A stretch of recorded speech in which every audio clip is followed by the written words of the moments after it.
Do you think I like being alone? Having no friends to talk, eat, or hang out with? It's all just an act. A year ago, I sat in the police interrogation room with my social worker. They were asking me questions about a dead student Jordan. In front of them, I appeared calm. But on the inside, my heart was pounding very fast. I was the one who killed her. They were asking me too many questions. I felt guilty.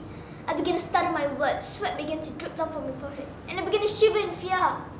Finally, I confessed. It was a mistake. She kept calling me names. Donovan, ni menata. You're useless, sore loser. She even stole my pocket money.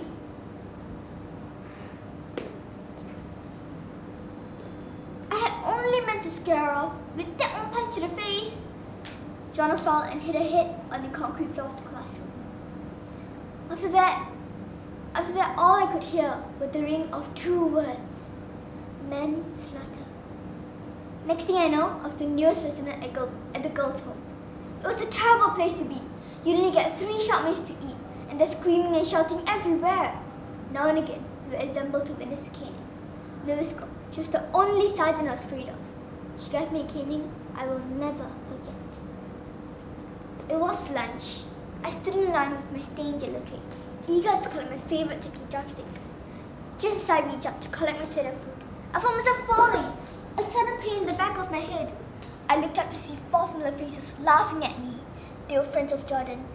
Fear began to spread through my veins, and I felt as weak as jelly. There was no escape. I rose to my feet in a flash and hit one of the 4 girls with the lunch tray I held in my hand.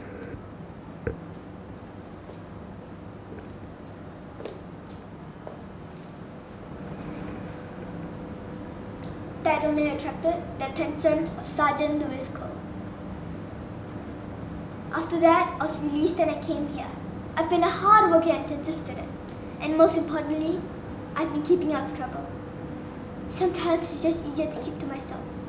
That way, I don't have to deal with strange talks and whispers when I walk through canteen at break time. If my parents were still alive, I might have loads of friends. If my parents were still alive, I know they would be proud of me. And if my parents were still alive, I might have turned out different. But for now, miss, I just want to pass my exams and move on.